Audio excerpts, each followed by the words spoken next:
Brandon Bailey here, bringing you another music discussion video.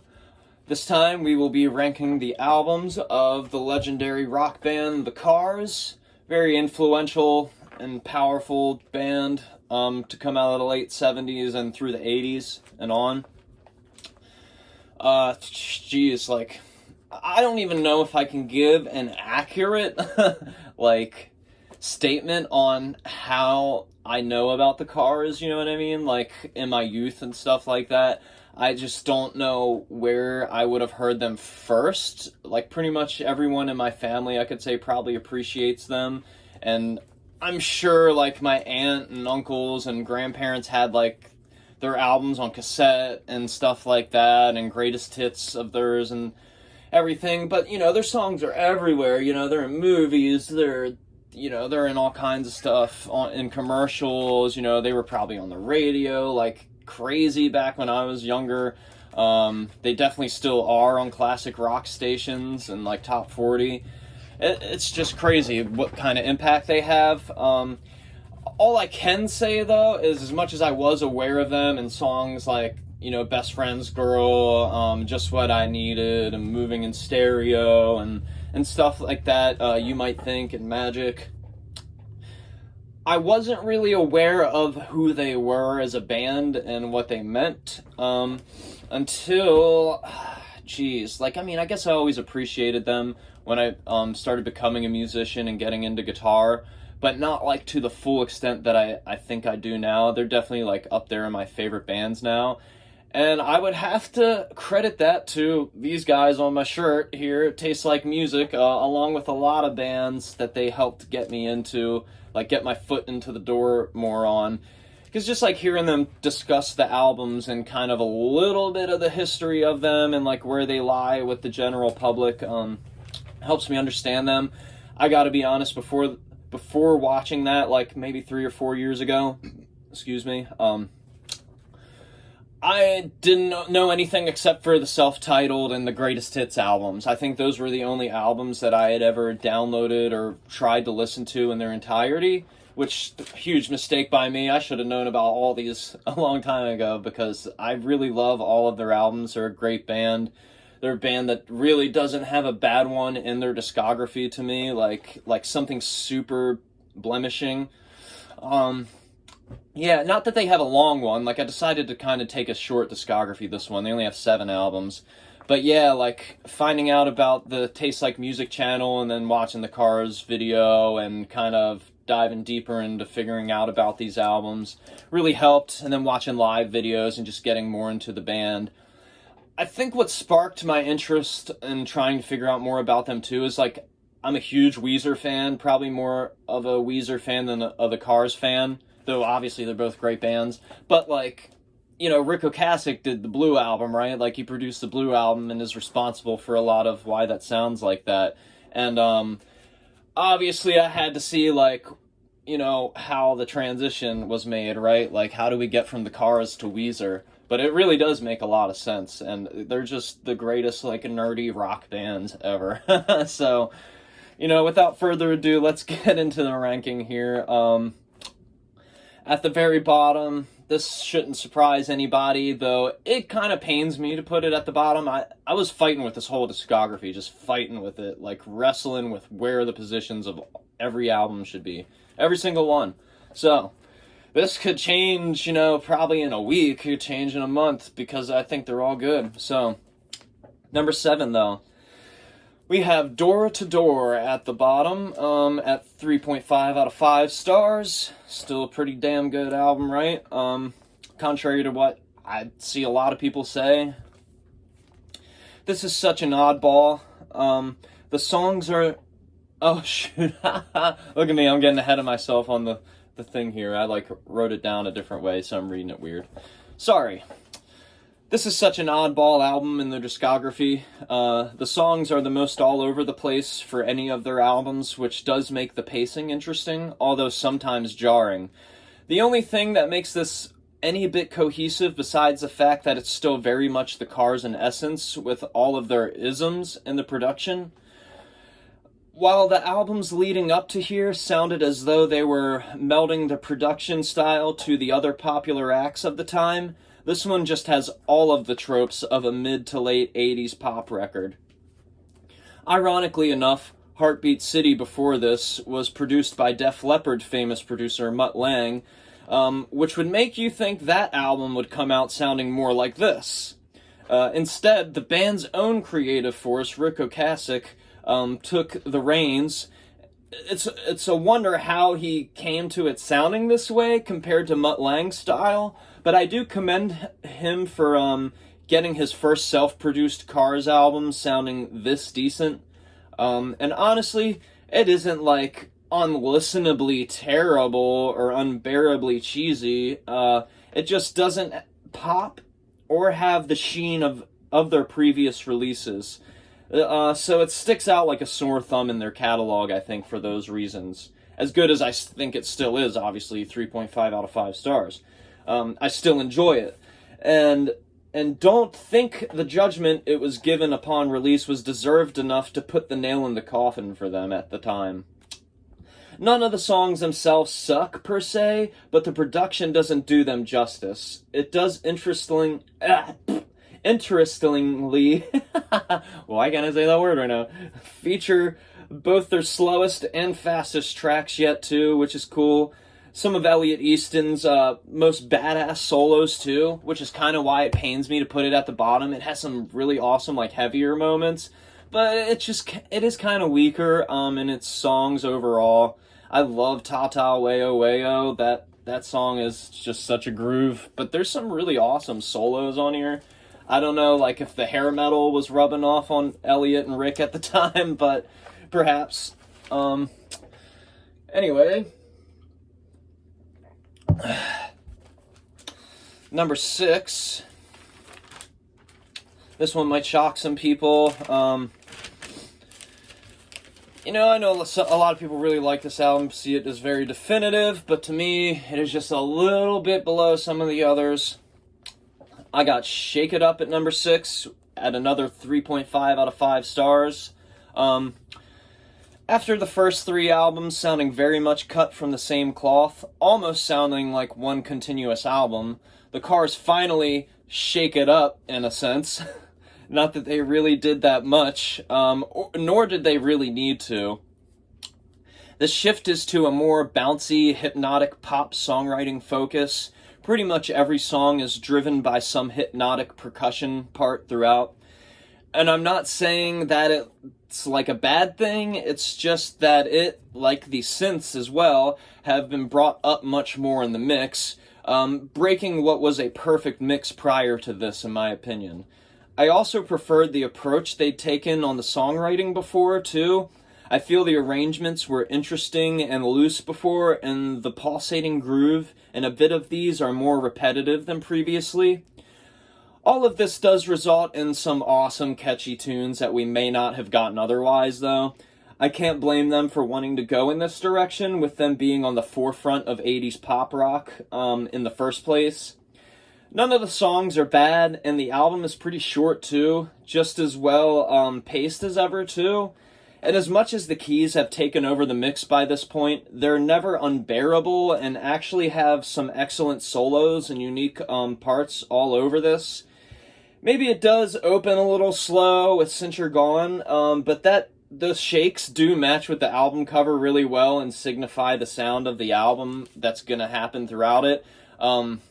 Not that I know that was intentional. I've just always seen the shakes on Since You're Gone as being like that aerosol can that the girl's shaking on the front cover, like, like, I don't know. That's the imagery I always got, whatever. It's still the Cars, all in all, though. Remarkable songs and sound as usual. Like, honestly, can't complain. Maybe it's just not as much of my cup of tea as the rest of their stuff. But honestly, not a bad track on it throughout. I love the direction of it. Just like I said, I like maybe the original Cars run a little more leading up to that album.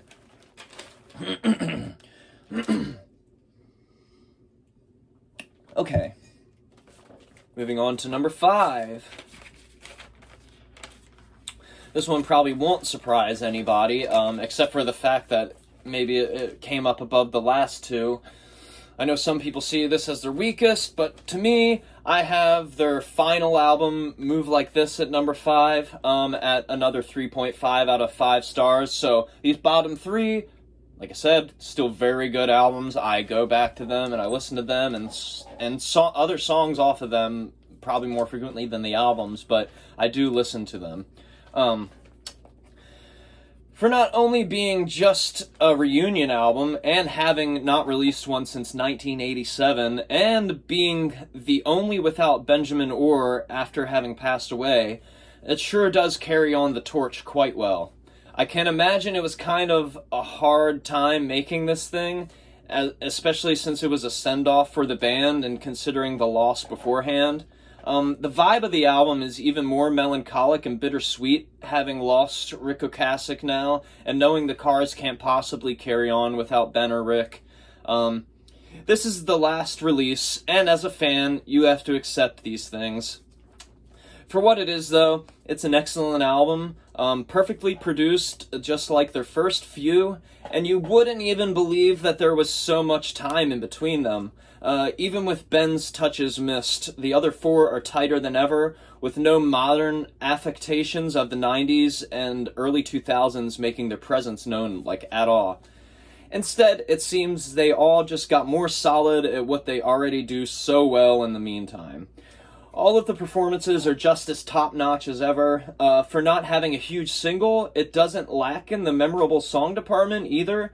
The style overall feels like the Cars by numbers in a way, but each is still very catchy. I'm going to be remiss to battle some of them with the past songs for a top 10 spot. Elliot and Rick's guitar work still kicks ass just as much as ever. Elliot especially bringing even cooler leads this time around. David Robinson, who really doesn't get enough credit in the band, has some more creative percussion that happens in here too. And the keys from Greg Hawkes is as infectious as ever, too. They're infectious as hell. And I love, I guess maybe how the only modern update to this album was that, there seems to be a little bit more atmosphere at play with some of the synths and the background layering and stuff, which is cool as shit. It doesn't sound like it's dated to the time. It just sounds like if they added or changed one thing, that's what it was to me. Anyway, yeah, the final album. It's a fine album. So, number 4, moving way, way, way backwards, as you do with the Cars when you're talking about Move Like This. So,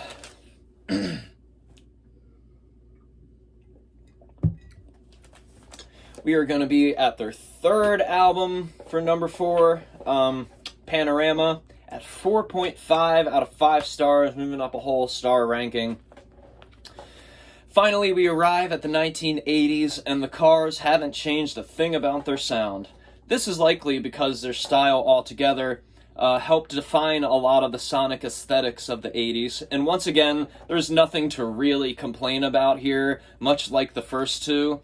The mix again feels very similar. The only adjustment they make is perhaps making the keyboards a bit more prominent feature and more in each song. The songwriting and themes feel of a similar essence, though. Maybe they get a little more adventurous in their chord progression choices, but it still feels as though I'm listening to a continuation of the first two. I do believe this one is one of, if not their most underrated album, too. This is probably because it doesn't have such obvious hits, Touch and Go being the biggest single. It's a shame, though, because some of the other songs could definitely contend with the previous hits. Pacing-wise, it doesn't quite take you on the ride that Candy-O does, either, but the balance of the more up-tempo rockers with their more mellow side is still very well done. Something about the vibe of this album makes me feel like they were trying or going to shift into a darker direction. That obviously never really happened. But the lyrics seem to be a little less upbeat, poppy, or comical, and more serious and autobiographical. All solid and perfect sounding performances throughout, though. Every instrument it seems like they get more and more creative with their intricacies in each song over time. Like, seriously, like, yeah, like with the first two albums, you'd be like, where could they go? And then they just keep going, man. So, anyway, moving on to number 3. This one was really hard, really hard to put here and rank it this way, but it is what it is. At number 3, I got Heartbeat City at 4.5 out of 5 stars as well. Really hard for me to not classify this as a 5-star album for me. When I first went through their catalog way back a few years ago, so this was probably my favorite album, like, overall. I just was in love with everything about it. And I still kind of am. It's just how it stacks up to the others. I don't know if I could classify it as perfect, in a sense. So anyway, let me get on with it. Heartbeat City. For this not to be my overall favorite pains me, as I said, because I truly love everything about it. The album finds them on a 3-year break between releases, and I feel the break allowed this to feel less forced in direction to compete with the charts in the early 80s, and has a perfect marriage of their core style and what most expect of 80s production. And while some could consider moments or songs on here to be 80s cheese, I would have to argue that it's the best kind of sentimental rock and roll cheese. They pull off all of the cheesiness they helped concoct with such style and, honestly, humor. There's still all of the wit and character style writing that they've had previously, while this does feel even more so taken over by their electronic elements, if even possible after Shake It Up. They've also brought those parts down in the mix just a tad from the 4th album. This makes it feel that much more stronger in that aspect. Everything is back to the perfect way I like it in the mixing department, and as a bonus, they've delved deeper into a more synth rock modern sound at the time. Seeing just how far the synths can take their aesthetic. Once again, a flawless tracklist flow too. They really know how to arrange an album. Back to banger openers with Hello Again. And while the deep cuts might not grab my attention like those on the first 2 albums, there is still plenty and way more interesting ones here. This album also has plenty of hits again too, so because of the great pacing, not a moment lets up in making me vibe with each track and moment as it comes on Heartbeat City. Such a great album, and such an 80s album. Like, it's like one of the best, like, defining 80s moments for me. Okay. Moving on to number 2, and you guys know what's next, because, I mean, I've pretty much talked about them and the review for all the other albums, but this is probably going to surprise most people, because I don't know that most people feel the same way I do about this. But hear me out. Number 2, we have the debut, The Cars. Right? That's a shocker. But, not a shocker, it's a 5 out of 5 album. Perfect album to me. I can't complain about a damn thing on it. So hear me out about why it's number 2, though. What an excellent album, front to back. Easily one of the strongest and most successful debut albums from a rock band. The Cars just seemed to have everything dialed in the way they wanted it by the time they got to recording this. Not many bands come out of the gate so well thought out to such a degree. To do so and somehow begin bridging the rock sounds of the 70s with the characteristics that would soon come to define the pop/new wave sounds of the 80s is just revolutionary. Sure, they had contemporaries around this time who were also pushing music in this direction, but the Cars did so while still holding true to the roots of hard rock and rock and roll in general. It's such a combination of past, present, and future at the time that was so unprecedented, but also the obvious move forward. Beyond its influence and undeniable track list, it's just one of the best sounding rock albums ever too. It's so high fidelity and still has that raw rock magic to it that makes you want to blow your speakers out. Every instrument is crystal clear and has such a good EQ on them. The vocals and the way that they're layered really stands out to me too. The way that Roy Thomas Baker did this, it's just got that huge 70s production to it. It's all just so huge, as I said. There really isn't a dud in the lineup either. I could argue that I'm in Touch with Your World is perhaps, why can't I speak today? Perhaps I can speak today. I'm in Touch with Your World is perhaps the weakest of the 9 tracks, but it's still very musically interesting for them and quite quirky for them. Pretty much memorable and classic track for track, you know. Can't really complain there. So about why it's number 2, though, I will have to move on to my number 1, which is the only album left. Their second album, sophomore release, Candy-O. And, let me tell ya, it's a 5-star album as well. Like I said, the first 3 albums really just sound like one continuous album, so production-wise, like, it has nothing really to do with that. Though, I mean, that makes it great, obviously, but that's not why it stands out above Panorama or the debut. So, Candy-O. The Cars are one of those rare cases where they had no issue following up their highly acclaimed self-titled debut with a banger of a sophomore effort. It is definitely a classic case of a band having so many songs in their canon ready to go from years of writing and playing prior to being signed by a major label, though. Also because of that, it is a classic case of the debut and sophomore being sonically the same album. The songs themselves on this one do distinguish it from the debut, though. There seems to be much more thought put into the sequencing.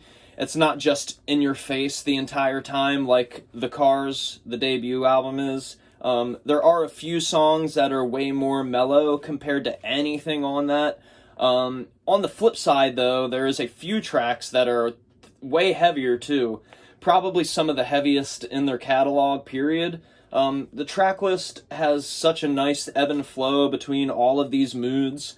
Double Life into Shooby-Doo into Candy-O, seg from one to the next so well. It makes it seem like more of a ride than the last album, which is why I put it above that one, because it feels like more of an album experience than the debut, though obviously I said they're both perfect, right, in my opinion, so it's arbitrary at the end of the day.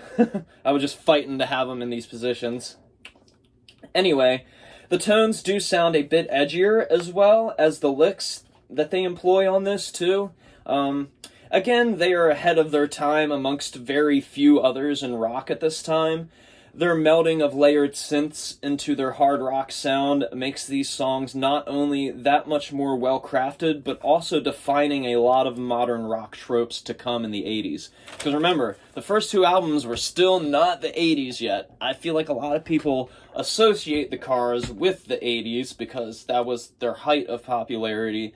But their first 2 albums with most of their most popular songs on it we're not even in the 80s yet they sound like songs that came from the 80s, right? Like, so, that's how important this band is.